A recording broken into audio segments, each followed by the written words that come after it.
Hola, bienvenidos a otro programa del Economista TV. En este primer bloque me acompañan hoy dos distinguidos analistas en el terreno económico, Marina Dal Poyetto y Eduardo Fidanza en el campo de la política. Bueno, Marina, ¿dónde estamos después de los anuncios de la semana pasada que implicaron un acuerdo con el fondo, un nuevo esquema cambiario? Bueno, hay un recalibramiento de la política económica, ¿no?, que el gobierno presenta como fase 3, después de unas semanas complicadas, de un Banco Central perdiendo reservas, un mercado de bonos y un Banco Central interviniendo en el mercado de bonos, y una tasa de inflación que te dio un 3,7%. Ahora, el acuerdo con el fondo viene con mucho dinero, o sea, viene con un desembolso muy grande que se supone intenta, digamos, tranquilizar las expectativas, y viene con un cambio de régimen en lo que tiene que ver con lo cambiario, después de haberlo desanclado. O sea, vos venías con un crawling peg al 2, lo habías bajado al 1, y a mediados de marzo diste la idea de que iba a ser un cambio de régimen y tuviste un mes entero transitando en esta anomia. El cambio de régimen tiene, te diría, dos patas. Tiene una pata cambiaria y una pata monetaria. La pata cambiaria es este esquema de bandas donde el tipo de cambio oficial fluctúa. La banda inferior son 1000, pero que va para abajo al 1%. La banda superior es 1400, que va para arriba al 1%. O sea, a fin de año son 1500, 900. En el medio flotás, abajo comprás el Banco Central, arriba vende el Banco Central, en el medio fluctúa. Con una particularidad, que es que el acuerdo con el fondo incluye además una meta de reservas explícita. Entonces, vos tenés que comprar, dados los desembolsos que tenés, alrededor de 3.000 millones hasta junio, y tenés que comprar 9.000 millones en el año. Ahora, dado el esquema que vos tenés tan amplio entre las bandas, de nuevo digo, abajo comprás seguro. Pero para comprar abajo seguro el tipo de cambio tiene que llegar a 1000, y 1000 está bien por debajo del tipo de cambio que cotizaba la semana pasada, el oficial más el blend, lo que recibió un exportador, 1130 y pico, y si le sumás las retenciones, que es el tipo de cambio que se supone que hubieran tenido, digamos, al final de... Estás hablando de un tipo de cambio de 1200 y pico. El gobierno explícitamente te dice, no vamos a comprar hasta llevar a 1000, tratando de llevar el tipo de cambio para abajo. Dos cosas más. Una es, se eliminó el blend y se mandó oferta del contado con liquidación al tipo de cambio oficial, estos 1.500 millones de dólares por mes, y en simultáneo se anunció la liberación de algunas restricciones cambiarias, sobre todo a las personas humanas, a las que les permitís comprar dólares prácticamente sin restricciones. Tienen que avisar, digamos, si quieren comprar más de 100.000 dólares con 48 horas de anticipación, pero lo que abriste es la puerta a la formación de activos externos de las empresas, de las familias. A las empresas les mantuviste el cepo bastante igual, con la particularidad es que le habilitaste pagos de importaciones más fáciles y les habilitaste el giro de utilidades a partir de los balances que inician en 2025, con lo cual recién en 2026. Entonces digo, básicamente lo que hiciste es liberaste para las personas, mantuviste para las familias, sacaste oferta del contado con liquidación, le agregaste, mandaste la oferta al oficial y mandaste demanda del contado con liquidación al oficial. Ese tipo de cambio oficial arrancó el primer día con una unificación del mercado cambiario, que básicamente aquel que tenía dólares, que había comprado en el contado con liquidación, podía venderlos a un tipo de cambio más alto y recomprarlos en el oficial. Eso ya arbitró. Eso ya está, los dos en el mismo nivel, y arrancó con un tipo de cambio que fue bajando a la zona de 1200, pero ya van 2 días sin intervención del Banco Central y un mensaje explícito de la política económica de que no van a comprar hasta llegar a 1000. Mi lectura es que a 1000 no te van a vender, o sea, y la pregunta es si vos lo que vas a dejar es equilibrar el mercado, porque dejamos una pequeña cosa, estamos mal acostumbrados. Vos decís que no va a haber ofertas para que el Banco Central pueda comprar el mercado a 1000. No, yo lo que digo es, estamos mal acostumbrados. Nosotros nos setearon la cabeza para pensar en tipo de cambio fijo. Cuando hay un tipo de cambio fijo, el Banco Central fija el precio, que se movía al 2 y después al 1% por mes. Fijaste el precio y te sobraba o te faltaba. Si en el mercado sobraban dólares, el Banco Central compraba. Si en el mercado faltaban dólares, el Banco Central vendía. Pero vos fijabas el precio. Acá es al revés, acá hay oferta y hay demanda. El precio surge de la oferta y la demanda entre las bandas a menos que el Banco Central o el Tesoro decidan ponerle un piso al tipo de cambio. Entonces digo, sí, hay más oferta que demanda, te vas a ir para abajo, si hay más demanda que oferta, te vas a ir para arriba, y recién te van a intervenir acá, o en el medio, de nuevo, pero es una definición de la política. Y acá para mí es la principal disquisición. Vos tenés que comprar dólares para el acuerdo con el fondo, hay una meta cuantitativa de compra de dólares. Lo segundo es, vos tenés que comprar dólares para que el esquema funcione, porque si no compras dólares en los meses de estacionalidad alta de la cosecha y después de que los importadores te aceleraron pagos, la verdad es que en la segunda parte del año va a estar más complicado y las elecciones son en octubre. El segundo punto es, si vos querés comprar dólares y fijar el tipo de cambio más arriba, estás convalidando un salto del tipo de cambio más alto y tiene consecuencias inflacionarias. Entonces el gobierno está entre las dos decisiones. Digo, ¿qué es lo que hago? Priorizo la inflación y trato de llegar del otro lado, digamos, con un tipo de cambio más bajo y una tasa de interés, digamos, de las LECAPs, que ayer cerró en 3,75, digamos, para tratar de activar un carry, pero que ya no es un carry contra un tipo de cambio fijo, sino es un carry con un tipo de cambio que se puede mover, o al revés, trato de arrancar con un tipo de cambio más arriba, asumo los costos de la corrección ahora, que es lo que... Y entonces trato de llegar más tranquilo a la elección. Mi lectura es que el fondo pensaba en una devaluación y paradójicamente el gobierno piensa en una apreciación. Eduardo, recién hacía mención, Marina, que el gobierno presidente está como la fase 3, la tercera fase del programa económico. ¿Vos lo ves así o crees que en realidad es la segunda fase del gobierno? Bueno, si me permitís, voy a marcar una cuestión de contexto. ¿Por qué? Porque estamos otra vez en un punto de inflexión, pero es como el déjà vu, ya lo vivimos esto. El otro día recordaba un personaje de 100 años de soledad que saludaba a la mañana y decía, buen día, hoy es lunes. Y los hijos, un tipo grande, uno de los buen días, decía, bueno, no, hoy es martes, papá. No, acá siempre es lunes. Entonces, hay algo de repetición de la escena. Fondo Monetario Internacional, dólar, expectativas. Entonces yo lo que digo es que miremos 4 factores y un quinto que los atraviesa. Está el factor económico, está el factor político, está la sociedad y yo agrego uno, que es la psicología presidencial. ¿Qué atraviesa estos 4? Y la desconfianza. Y uno lo puede, si uno pone el oído y puede escuchar, ¿no es cierto? Por ejemplo, el otro día en un grupo focal de gente joven, el tema que se planteaba es, ¿saco un crédito o no saco un crédito? O sea, alguno decía, no, mirá la oportunidad, y otro decía, sí, pero yo tengo un hermano mayor que sacó el crédito UVA y mira cómo le fue. O sea, un tema de confianza o desconfianza. Y bueno, ahora el gobierno, y entramos a tu pregunta, digamos, se emperró, no es la economía mi tema y menos acá, se emperró con un esquema cambiario, etcétera, etcétera, hasta que llegó al límite. ¿Pero por qué? Que estamos todos de acuerdo. Porque está establecida la causalidad de que si baja la inflación, los gobiernos argentinos obtienen rédito. Y hay que evitar una devaluación.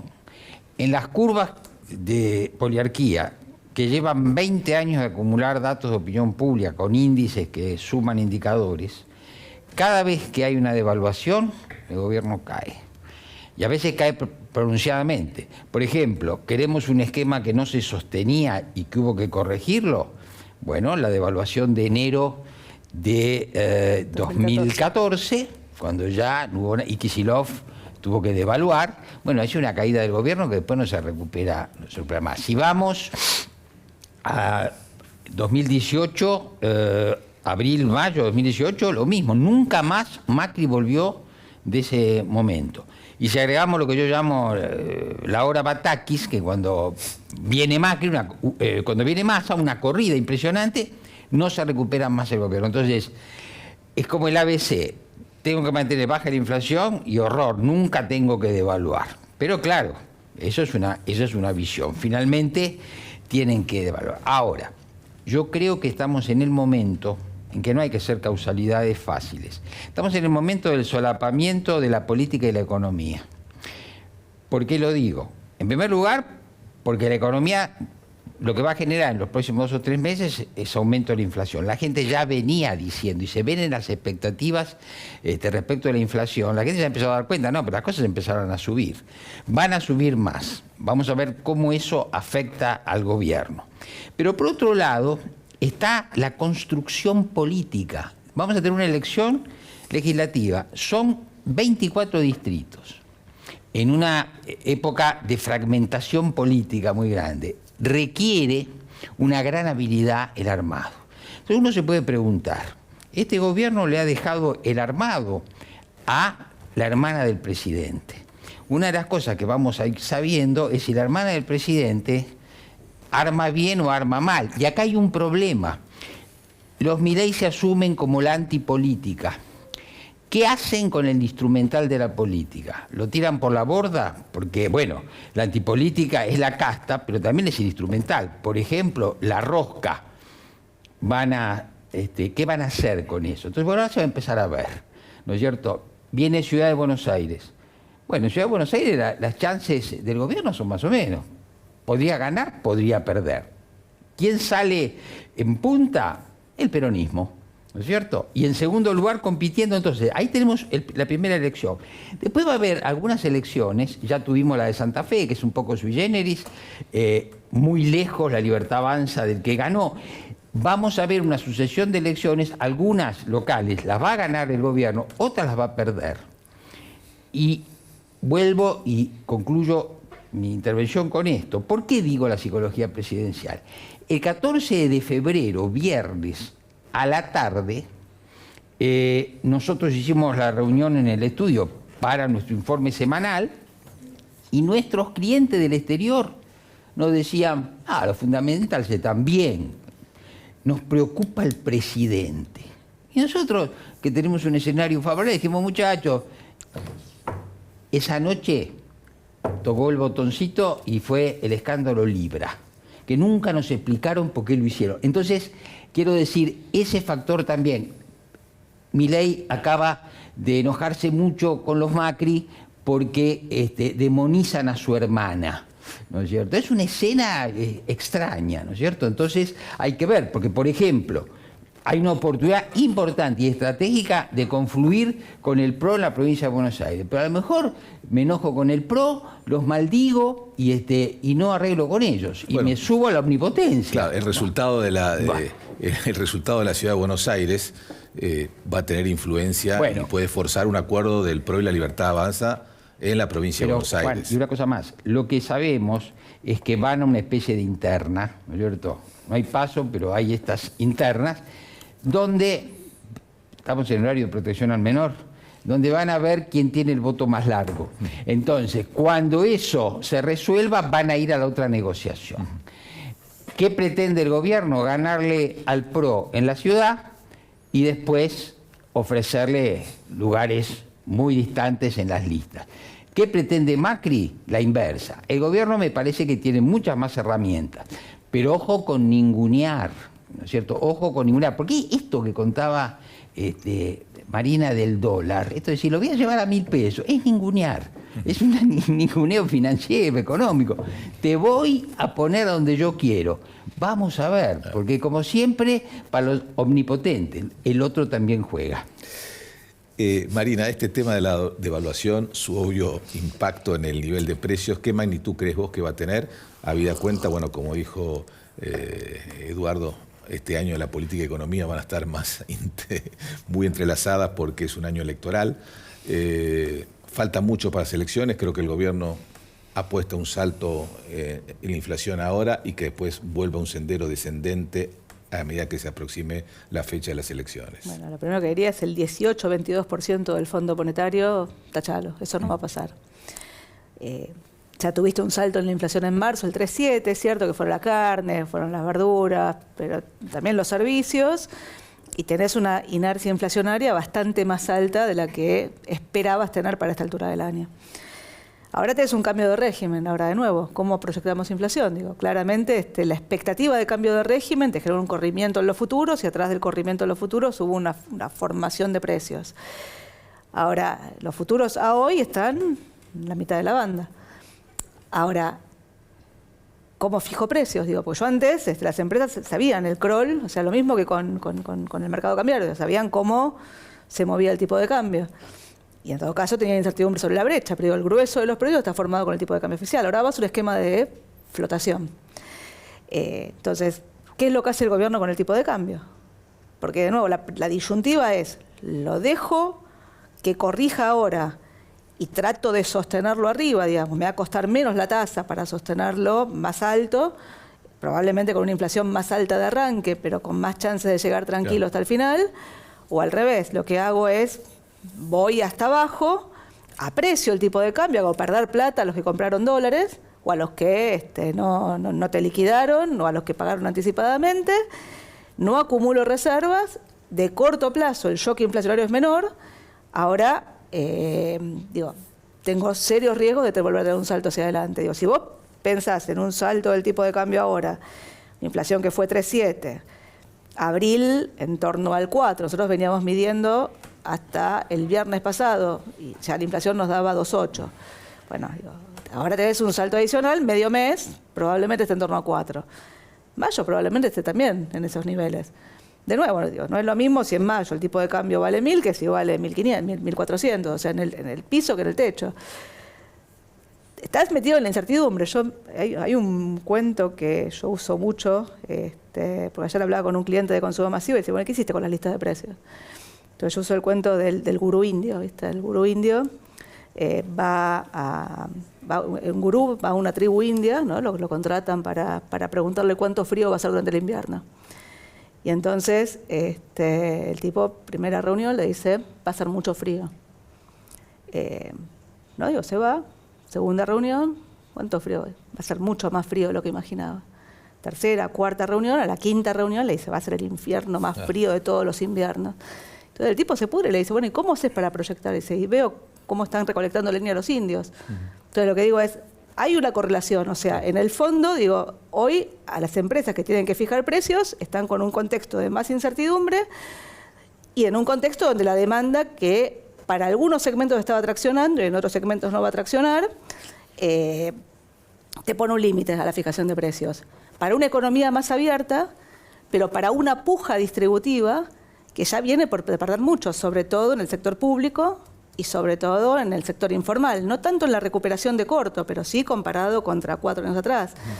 Entonces, estás metiéndote en un escenario de, insisto, flexibilidad entre bandas, con los dólares del fondo y a un juego donde es electoral o no. Por lo pronto, el milagro económico que tenía que ver con el desplome en la inflación y tenía que ver con el rebote en B corta de la actividad cuando mirabas en un zoom chiquitito, digamos, si agrandabas el zoom, la actividad estaba en los mismos niveles que 2011.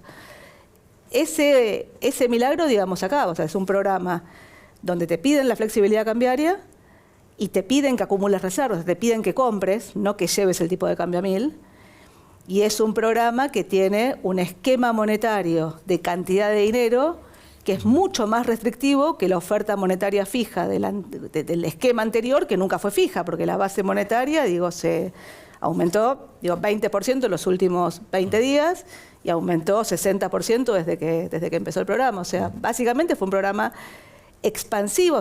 Remonetizaste sin dólares. Emitiste pesos para comprar los dólares para pagar la deuda. Mientras vos no tengas acceso al crédito, y esa es la pregunta del millón, o sea, la pregunta del millón es si acá la expectativa que coordina el nuevo esquema me baja el riesgo país lo suficiente como para que yo acceda al crédito o no. Pero eso ¿no? La política impacta en la economía, o sea, la economía impacta en la política impacta en lo financiero y lo financiero impacta en la economía. Y podemos estar dando vueltas entre Eduardo y yo todo el tiempo.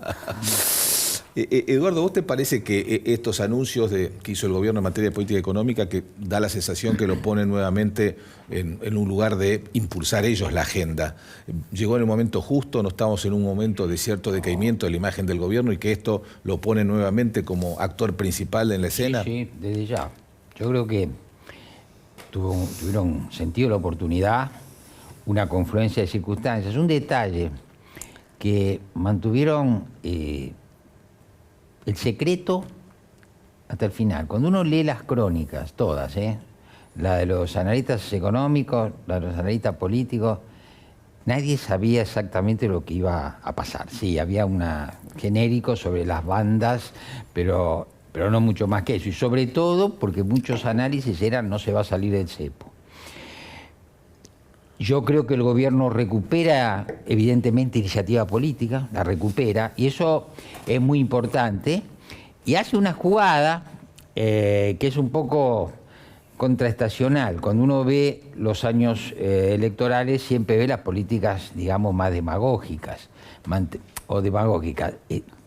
Por esta razón que yo decía de la cuestión de la inflación, toda época de dólar atrasado, toda época de plata dulce, es una falacia económica, pero es un estímulo para que el votante te apoye, ¿no es cierto? Porque en el dólar atrasado la gente tiene una especie de ilusión de que tiene más. Es decir, eso me pasaba a mí en 2017 en Europa. Tomaba taxi cada 2 minutos. Yo le dije a mi mujer, acá pasan 2 cosas, o la economía explota o nosotros somos ricos. Claro. No, la economía explota, ¿no es cierto? Bueno, ahora, estas, digamos, cuestiones que ocurren, bueno, el gobierno corrige con tiempo, porque hay una cosa muy importante, saca las PASO, muy importante, alarga el periodo preelectoral y bueno, eventualmente puede tener tiempo. Pero ahora viene otra cosa importante, la gente elige por comparaciones, por relatividades.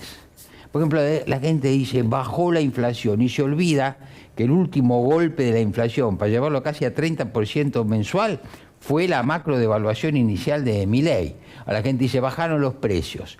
Ahora dice, están subiendo, pero el recuerdo es que estamos en un nivel mucho menos dramático que el que teníamos hace un año. Eso por un lado. Y por otro lado viene la otra comparación. Está bien, a ver, lo voto a Milei, no lo voto, ¿y qué tengo del otro lado? Y ahí viene el gran tema, que no es un tema argentino, es un tema mundial, de cómo estos gobiernos llegan. Bueno, llegan por el fracaso de lo que llamamos la democracia liberal, sus partidos políticos, sus dirigentes políticos, la forma en que ellos se alejan de la sociedad. Ahí hay que reconocerle a Milei que la casta fue un descubrimiento extraordinario. La gente dijo, como suele decirse en los momentos de que alguien alcanza un liderazgo importante, formula en pocas palabras algo que tal que la gente dice, esto es lo que yo quería decir, y ahora entiendo. Descubre la casta, que es un término sociológico, pero la gente lo operacionaliza como los privilegios, y mucho mejor en el lenguaje de la calle como los curros. Entonces, a mi modo de ver, el magnetismo carismático de Milei va cayendo. Yo lo que digo, estamos en la fase del carisma al dinero. Por eso estos programas son muy actuales. Entonces, estamos del carisma al dinero y en la gente subsiste lo de la casta y sobre todo que no ven una alternativa. Pero vuelvo. Esto aplica si fuéramos a un balotaje. Estoy seguro que Milei lo ganaría. Ahora vuelvo. Estos son 24 distritos con circunstancias distintas y va a depender no solo de economía, sino de la pericia política que los hermanos Milei rechazan, ¿no? Es decir, vos rechazás lo que deseás, lo que necesitás, perdón. Está bien, pero esto es un error compartido, porque fíjate lo que ocurrió en Santa Fe, sí, donde gana la elección, si bien el margen no es impresionante, pero gana la elección Puyaro, y su mérito fue haber mantenido unida la coalición que lo llevó al gobierno. Sí. La misma, que saca mucho menos votos. Socialista. Ahora, por ejemplo, en la ciudad de Buenos Aires, el oficialismo tiene desprendimientos por todos lados. No están los radicales, no está Rodríguez Larreta, no está la coalición cívica. Claro. Entonces también pero es que esta tendencia a la fragmentación no es exclusividad del gobierno, sino que hay una tendencia general. Yo descubrí, buscando, un párrafo de Perón en el año 44-45, donde él dice, parece la actualidad, no vamos a permitir que los políticos sigan traicionando a los trabajadores como lo hicieron en los últimos 50 años. Y agrega, porque la política son fragmentaciones, adentro de los partidos caudillismo. Hace una descripción totalmente actual en el año 44. Bueno, siempre hay una frase de Perón, una cita de Perón. No, que, bueno, que sí, claro, bueno, sí, pero también hay, pero como vuelvo a, en Argentina siempre es lunes, como el tiempo es circular, seguramente lo que estamos diciendo nosotros ahora va a ser mentado dentro de 40 o 50 años. Espero sinceramente que no. Marina, la misma pregunta pero que le hice a Eduardo, pero del punto de vista de la economía. Estos anuncios que aparentemente colocan al gobierno un poquito nuevamente a la ofensiva, luego de algunos meses que estaba una actitud más defensiva, ¿llegaron también en el momento justo? Yo creo que claramente lo presentan como un relanzamiento, como un arrancar una nueva fase de un programa, la salida del cepo. Yo tengo algún punto con lo que dijo Eduardo respecto del timing y por ahí me voy a comprar algún problema. El primer punto es el que viajaba al exterior, hoy con el tipo de cambio actual paga 100 mangos menos que lo que pagaba la semana pasada. No, lógico. No, Segundo, vos abriste el cepo para los hogares, para las personas, y no lo abriste para las empresas. O sea, que cualquier particular puede mañana ir al home banking y comprar dólares. No solo los que compraban dólares MEP, que lo compraban más caro, sino cualquiera que tenía una cuenta bancaria o... Entonces lo que digo es, el esquema es una decisión de cambio de régimen dependiendo de cómo lo termines calibrando. El esquema está sobredeterminado. La banda es ancha. Entonces, de nuevo, digo, si el tipo de cambio va acá abajo, no devaluaron, apreciaron. La pregunta es qué hace el campo, qué hacen las... o sea, hoy leí una nota de alguien del campo. ¿Qué hace el campo? Y no sé, hoy leí a alguien que me decía, mira, los insumos me subieron 8% y mi precio me mejoró 1,5%. Entonces lo que digo es, hay un tema de competitividad de la Argentina, más allá de que no se pueda hablar de la palabra. O sea, claramente el atraso cambiaron el año electoral, fue la estrategia que usaron todos a lo largo de los últimos años. Ahora, una cosa es el atraso cambiario con cepo y otra cosa es el atraso cambiario con flexibilidad. Entonces, el punto es, ¿cuándo tomás las decisiones? Si vos decidís comprar dólares en estos meses, mi sensación es que el mercado lo va a tomar bien. Hay plata del fondo, pero la plata del fondo es deuda, digamos. Es deuda que en algún momento tenés que empezar a pagar los intereses y en algún momento el capital. Más adelante, como siempre. Pero lo que digo es, esto cierra si tenés acceso al crédito en algún momento. Y para tener acceso al crédito tenés que tener gobernabilidad. O sea, el escenario en última instancia es binario. Está tan fragmentado que es binario. Es Milei contra Cristina.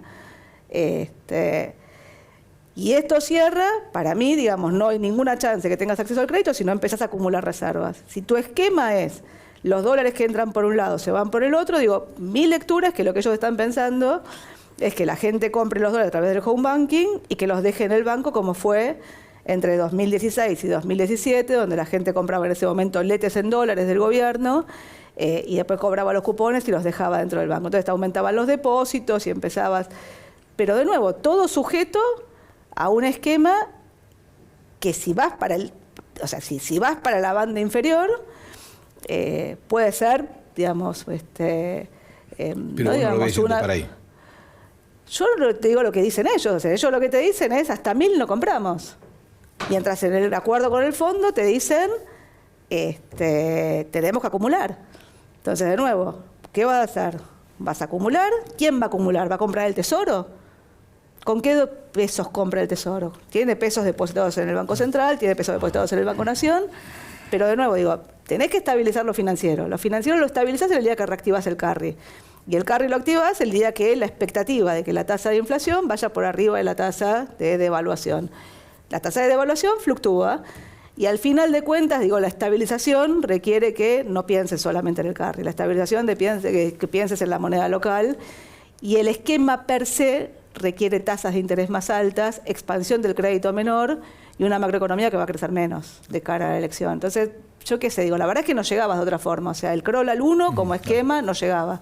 Esto es un giro, y déjame una cosa, presentado en sociedad con mucha pericia, diría yo, ¿no? Con con oportunismo. Ahora no tenemos ningún punto, porque vos decís, tengo un punto con Eduardo y dices, me voy a comprar un problema. Conmigo... No, con vos no con vos, no, el problema no era con vos. Nos queda poco tiempo. Te quería hacer un minuto, nos queda poco tiempo. Tenemos ahora un escenario de varias elecciones, porque antes de la elección de la Ciudad de Buenos Aires, que tanta atención concentra, también hay elecciones en San Luis, en Salta. Sí. Después, también, después de la elección de Buenos Aires, tenemos elecciones en Misiones y la elección desdoblada en la provincia de Buenos Aires el 7 de septiembre. ¿Vos crees que esas elecciones el resultado de esas elecciones influye en el clima político general o van a ser tomadas como expresiones meramente locales? Bueno, el gobierno va a tratar de decir que no son importantes. Ahora, hay algo que está muy claro. También va a depender de cómo haga campaña Milei. Milei, si acompaña a su candidato, la publicidad recién en Buenos Aires, acá en Cava, es Adorni es mi candidato. Bueno, hay que ver cuánto la gente, como nosotros hicimos un estudio hace poco de un dirigente político de la Libertad Avanza completamente desconocido. Cuando uno le informa a la gente, no, pero este señor o esta señora está con Javier Milei de 5 a 35, sube, claro, entonces es muy rentable una foto con Milei, y si Milei eso lo sabe manejar, bueno, posiblemente vaya mejor que peor. Bueno, Marina Dal Poyetto, Eduardo Fidanza, los dos, muchas gracias por haber participado en el programa de hoy. Ahora hacemos una pausa y ya volvemos.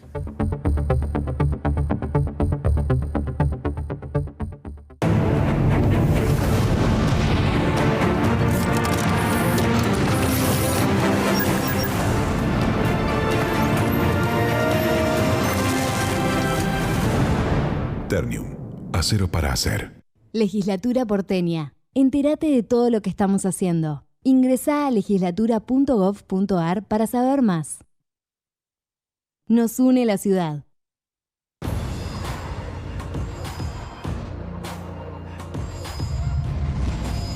Hay un sistema integral de seguridad cuidándote en la ciudad. Ante cualquier emergencia, denuncia al 911. Buenos Aires Ciudad, vamos por más. En IRSA, Propiedades Comerciales, nos comprometemos con las comunidades en las que se asientan nuestras unidades de negocios. IRSA Propiedades Comerciales, construyendo el futuro. Tecnología que se vive en tu negocio es impulsar tu emprendimiento pensando en tus ganas de crecer. Telecom, tecnología que se vive.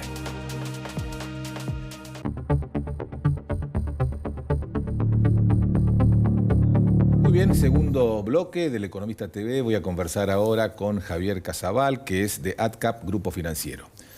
Bueno, Javier, ¿cómo está tomando el mercado todo este nuevo esquema, que incluye un acuerdo con el fondo, un nuevo esquema de política cambiaria? Mira, el mercado el viernes estaba esperando algún tipo de cambio en el régimen, pero creo que el salto o esta nueva flexibilización trajo alguna sorpresa. Lo primero que veníamos viendo hasta la semana pasada era bastante necesidad de cobertura, y creo que lo que tenemos ahora es una sorpresa ante esta especie de flotación entre 1000 y 1400, una banda que luce muy amplia, la primera impresión. Y que nos estamos preguntando ahora, uno esperaba que tal vez arrancara en 1300 y empezara a bajar con vendedores, con el campo vendiendo, y sin embargo arrancó directamente en 1200 y ahora nos estamos preguntando, ¿esto va para arriba o va para abajo?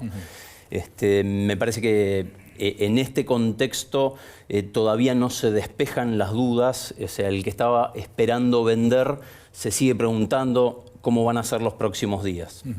Vos hablaste recién del campo. Bueno, uno de los temas para determinar el valor del dólar es precisamente si va a liquidar el campo o no. ¿Cómo lo están viendo ustedes? Fusión seguramente los consultan al respecto. Mira, una de las cosas que nosotros estábamos esperando era que de alguna manera se anunciara sacar el blend, o sea, retirar la política del blend, pero que se hiciera más adelante, de manera que eso te coordinara las ventas en el corto plazo. Pero en realidad lo que pasó fue directamente se elimina el blend, y ayer, lunes, finalmente lo que termina haciendo Milei es salir a aclarar que las retenciones van a volver al nivel anterior a partir de junio 30, con lo cual esa es la manera de coordinar expectativas. pero por ahora me parece que no estamos viendo ese aluvión de ventas del campo y hay que esperar a ver si tenemos más certidumbre de cómo van a ser los próximos días para ver hacia dónde vamos. Claro. Creo que justamente en ese sentido es el mensaje que está mandando el presidente de vamos a dejar que caiga hasta 1000 y recién ahí vamos a comprar. Bueno, 2 días parece poco como para tomar una definición de hacia dónde va el mercado, ¿no? Por supuesto, sí, Javier Timerman hoy decía, no hay que esperar un poquito más de un día para ver hacia dónde vamos, a ver si está saliendo bien o está saliendo mal.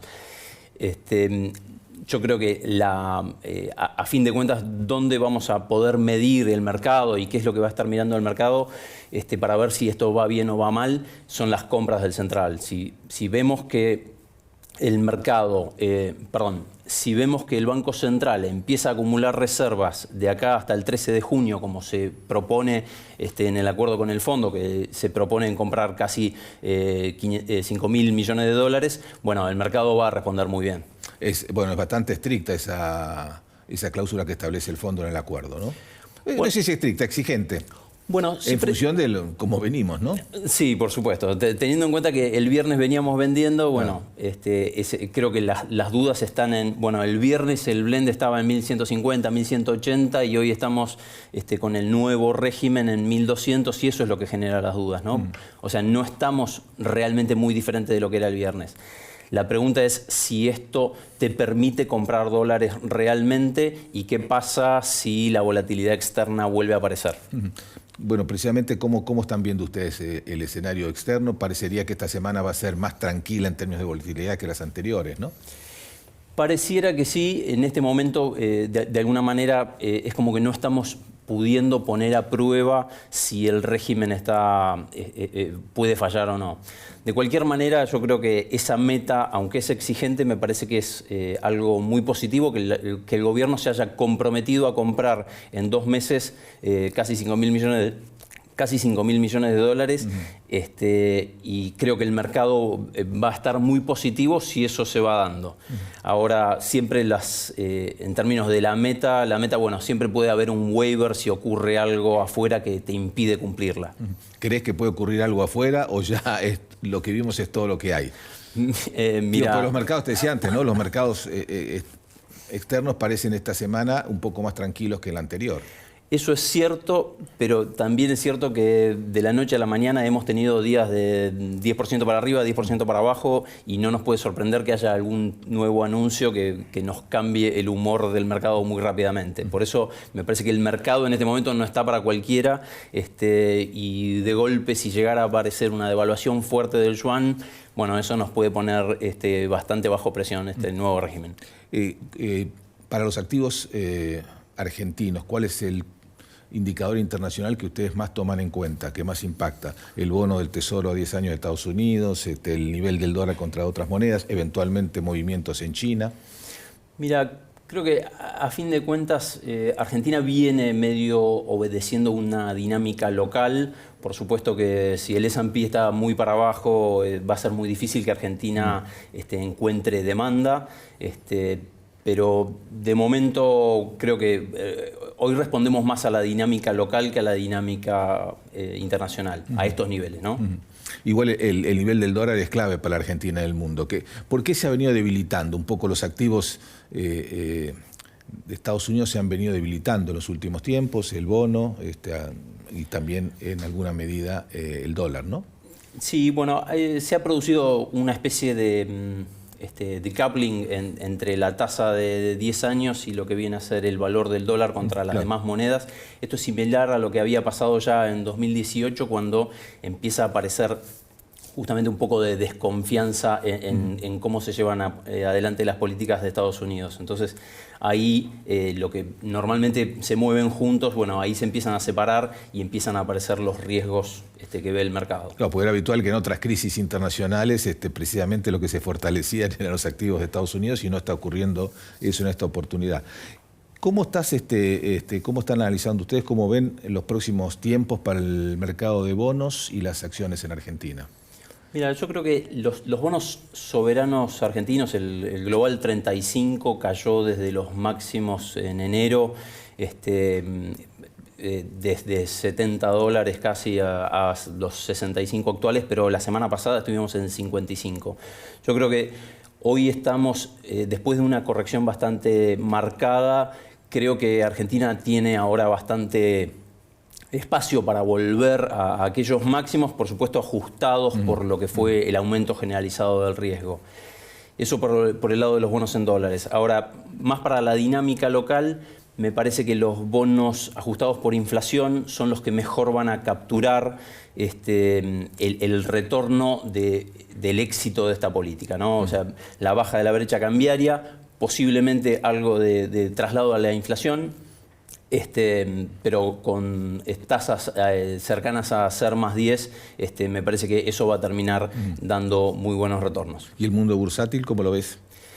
Mira, las acciones han seguido un esquema muy similar a lo que fueron los bonos, prácticamente marcando los mismos máximos y los mismos mínimos. Así que creo que nos vamos a mover muy al compás de los bonos.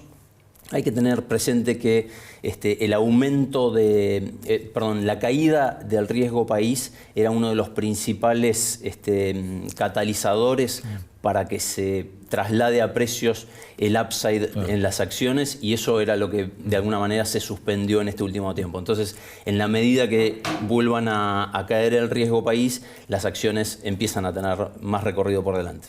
Muy bien, Javier Casabal, muchas gracias por estar en el programa. Muchas gracias a vos. Ahora hacemos un corte y ya volvemos.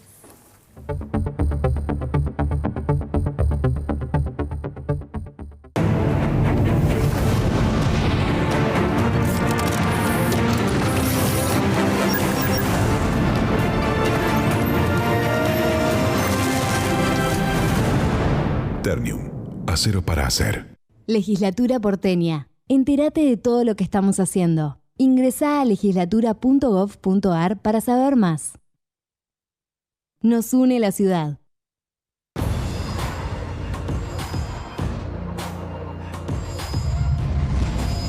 Hay un sistema integral de seguridad cuidándote en la ciudad. Ante cualquier emergencia, denuncia al 911. Buenos Aires Ciudad, vamos por más. En IRSA, Propiedades Comerciales, nos comprometemos con las comunidades en las que se asientan nuestras unidades de negocios. IRSA Propiedades Comerciales, construyendo el futuro. Tecnología que se vive en tu negocio es impulsar tu emprendimiento pensando en tus ganas de crecer. Telecom, tecnología que se vive.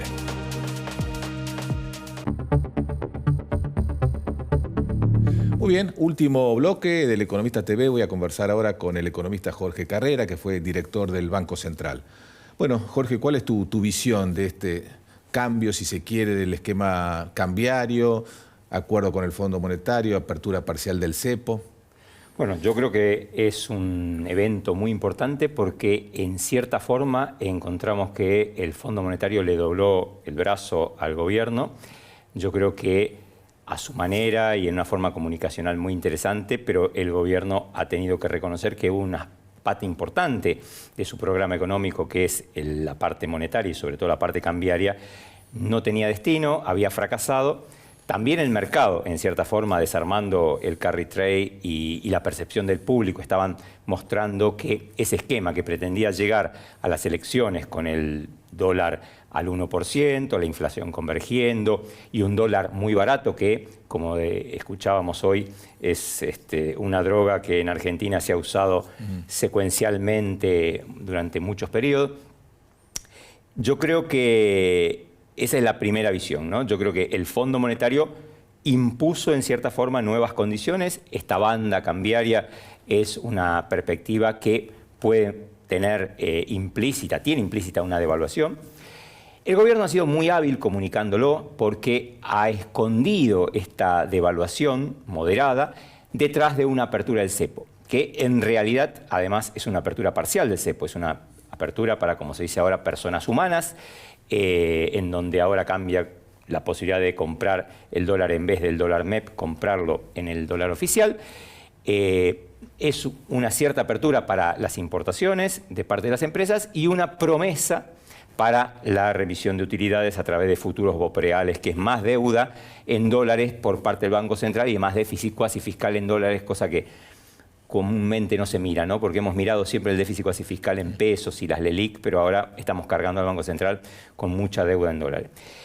Entonces, el programa es ambicioso en términos de que tiene sobre todo una cuestión que es muy importante para el fondo, porque es la pata floja de este programa, que no es la fiscal, sino la acumulación de reservas. Este programa había elegido ir por un sendero muy riesgoso, siempre al borde del precipicio, que es vivir sin reservas. Y la verdad que una economía bimonetaria, abierta al mundo, que quiere atraer capitales, que quiere bajar el riesgo país, necesita acumular reservas. Entonces el Fondo Monetario le está poniendo un target muy ambicioso, diría yo, ambicioso hasta junio y aún más ambicioso para la segunda parte del año y bastante ambicioso para el 2026. Entonces, yo lo que creo es que lo veremos cómo funciona. Es muy probable que este plan es mucho mejor que lo que había, pero también es probable que sea una transición hasta después de las elecciones, sobre todo si no lograra acumular las reservas que estaríamos esperando que acumule. Ahora, Jorge, hay una corrección cambiaria, una devaluación no muy significativa, pero devaluación al fin, que va a impactar sobre la marcha de los precios, sobre la inflación. ¿Va a tener otros efectos favorables, como por ejemplo, crees vos mejorar las cuentas externas del país? El tema es, ahí ellos han establecido una banda gigantesca. Es muy extraño eso, porque yo creo que una banda tan grande tiene algunos efectos negativos, sobre todo el techo sobre la expectativa de inflación. Pero bueno, han establecido esta banda muy grande, una banda muy particular en términos de la literatura, porque además es una banda donde está escrito que se va a poder comprar adentro de la banda, y donde daría la sensación, creo yo, que en mente el gobierno tiene además adentro una especie de subbanda que es que no llegue al techo, es decir, que pueda en algún momento llegar a 1.300, 1.300 y algo, y que comprar a partir de 1.200. Como veíamos hoy, no es lo que está pasando en estas semanas. El gobierno ha dicho otra cosa, que lo va a ir a hacer, que caiga 1.000, etc. Para mí esos son solamente fuegos de artificio para tratar de calmar esta devaluación inicial, pero yo creo que lo que vamos a ver es el gobierno comprando en 1.200, en 1.250. Lo que no sabemos es si eso que va a comprar va a ser suficiente, primer punto. Segundo, efecto inflacionario va a tener. La inflación que teníamos era una inflación que venía sosteniéndose. Era claro, y eso lo dijimos algunos, de que bajar el CROR del 2 al 1 en esos niveles no tiene ninguna incidencia. En todo caso, hasta es más importante la brecha. Entonces, yo creo que ahora esto va a tener efectos sobre la inflación. El techo de 1.400, incluso para quien pueda, para quien tenga un poco de margen, es un estímulo a decir, bueno, me cubro y en todo caso después veo en forma de descuentos, rebajas. Es decir, que quienes hacen precios es posible que tengan en mente para formar sus precios los 1.400. Ahora, esta inflación y esta menor actividad de la que está prevista también puede tener un efecto en cuando miremos por qué digo que me parece que este es un programa temporario. Porque si vos hacés las cuentas con este tipo de cambio, que es, suponemos que va a ser un poco mejor de lo que había en el blend, si vamos a tener una inflación de 4, 4,5, 3,5, 4, 3, en esos términos, es decir, nada de un fogonazo inflacionario, una inflación que después inercialmente baje lentamente. Bueno, cuando miremos el tipo de cambio real, esa tremenda palabra que era de mandriles, bueno, vamos a ver que hacia agosto o hacia septiembre se va volviendo a poner en los mismos términos que estaba previo a esta devaluación moderada, con el agravante de que en agosto este programa debería poder andar sin andador. ¿Cuál es el andador? El andador es la soja. Es decir, ahora de alguna forma los productores tienen que sí o sí liquidar. Si la tasa de interés, no sabemos qué van a hacer, pero yo creo que la tasa de interés posiblemente se busque reactivar de nuevo el carry. Entonces, vos vas a tener 3 meses donde va a haber liquidaciones, va a haber una cierta moderada euforia financiera, pero cuando lleguemos a agosto las preguntas van a ser muy importantes. ¿Pudiste acumular? ¿Hay exportaciones e importaciones más allá de la soja que puedan sostener la segunda parte de la acumulación? De lo contrario, me parece que ahí vamos a entrar en una zona de turbulencia de nuevo. ¿No ves ningún impulso favorable, este dólar un poco más competitivo para las exportaciones en los próximos meses, para algunas inversiones? Yo creo que obviamente es mejor que lo que había. pero recordemos que está sustituyendo el blend y que estamos pensando en si el dólar va a ser 1.250, 1.300 y cuánto va a ser la inflación. Y después hay un contexto global que es el problema en términos de cuánto vamos a recibir de las exportaciones, porque no es lo mismo que se consolide un precio de la energía, que puede ser el gran salvador después de la soja, un precio de la energía en 55, 58, 62, sobre todo el petróleo, que un precio de la energía mucho más bajo y mucha incertidumbre global. Yo creo que ahí hay un problema incluso en el tema de que la incertidumbre global puede hacer que haya precios de importaciones que caigan muy fuerte. Eso puede ser bueno para la inflación, pero puede no ser tan bueno para el saldo comercial. Y después, lo que notábamos, que el turismo, en cierta forma, terminó quedando más barato que lo que era antes de salir del cepo. Entonces, me parece que todavía hay una serie de preguntas sobre cómo van a acumularse dólares a partir de agosto. ¿Cómo nos agarra lo que estabas hablando recién, la guerra comercial desatada en el mundo de la Argentina en este momento? Y yo creo que nos agarra débiles.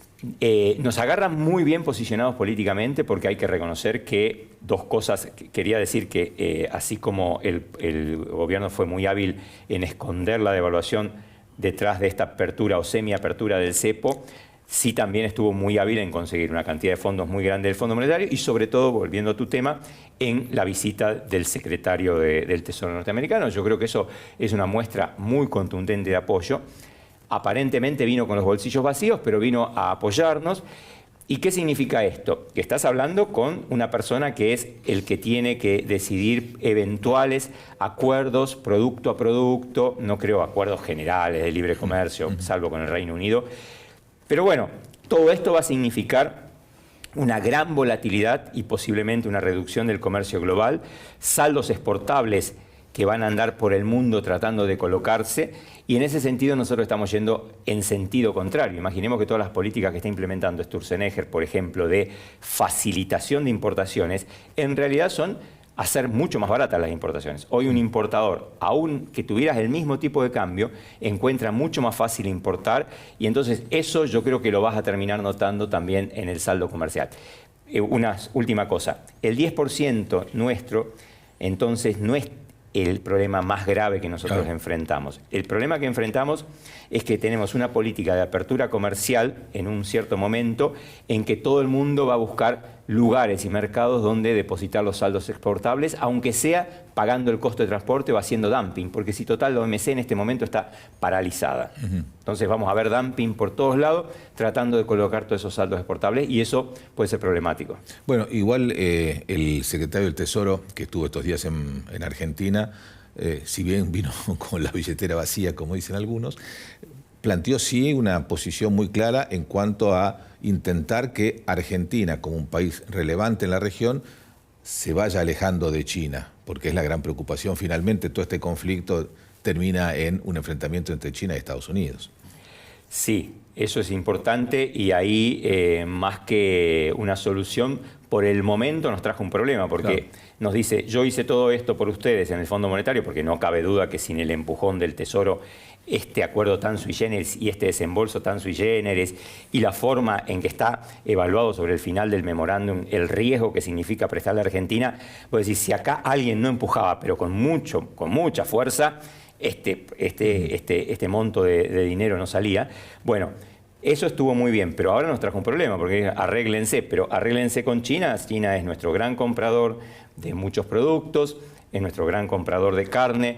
Tenemos ese swap activado, donde China ha estado muy inteligente, y no creo que le guste a China que nosotros, que fuimos, y yo participé en eso, de los primeros en tener ese swap, ahora que China hizo una red gigantesca de swap con casi todos los países del mundo, que haya un país que ante la presión de Estados Unidos les desarma el swap, porque sería un mal ejemplo para la internacionalización del renminbi, que para ellos es muy importante. El renminbi es internacional porque tiene mucho swap con todo el mundo, porque participa en los DEX y porque están armando una especie de SWIFT, de mecanismo de pagos independiente del dólar. Entonces, que un país como Argentina se retirara del swap nos estamos comprando un problema, además para el cual no tenemos esos 5.000 millones para pagarlo. Claro. Jorge, por último, ¿a qué atribuís vos esta pérdida de fuerza de los activos de Estados Unidos en el mundo? Bueno, en las épocas de crisis se valorizaban, ahora estamos viendo en líneas generales un dólar en baja, también está subiendo la tasa de rendimiento de los bonos. Bueno, ya habremos escrito en El Economista tantas veces flight to quality desde los 90 que vengo escribiendo. Ahora el flight to quality está puesto en duda. El problema es que no sabemos dónde está la quality. Claro. Porque hay un contexto en Estados Unidos muy, muy incierto, porque tenés un presidente que tiene un objetivo estratégico que es rearmar una parte del potencial industrial de Estados Unidos, pero vos al mismo tiempo sabés que tiene oferta laboral muy acotada, que va a tener presiones inflacionarias, que la FED se va a encontrar en el dilema con presiones políticas tremendas entre bajar la tasa para una actividad que está cayendo o subirla para una inflación que está creciendo. Entonces, los bonos del Tesoro norteamericano no son ese lugar tan seguro. Pero el problema que tenemos en el mundo es que más allá de ese problema, no hay tantos lugares en el mundo. Suiza es muy lindo y tiene una moneda excepcional, pero yo siempre le digo a los alumnos, ¿por qué el franco suizo no es la moneda global? Bueno, porque hay una cuestión de dimensiones y de liquidez que solo te puede dar Estados Unidos. Y déjame decir una sola cosa, ese es el problema, me parece que hay detrás de la cuestión que tiene Trump en la cabeza. Hay una insatisfacción con el déficit en cuenta corriente histórico, los desbalances globales de Estados Unidos, la apreciación permanente del dólar, pero también hay que reconocer que eso es producto de una función que ha tenido el dólar de Bretton Woods en adelante, que es ser la moneda global y el productor de moneda global. Entonces vos necesariamente tenés que tener una parte de esos déficits en cuenta corriente. Entonces me parece que el mundo está viendo que la arquitectura financiera necesita un replanteo y necesita que se sienten los agentes más importantes a ver cómo sigue. Entonces yo creo que ese es el problema de los capitales, ¿no? Muy bien, Jorge Carrera, muchísimas gracias por estar en el programa. Como siempre, un gusto venir a esta casa. Nosotros nos despedimos hasta el próximo programa.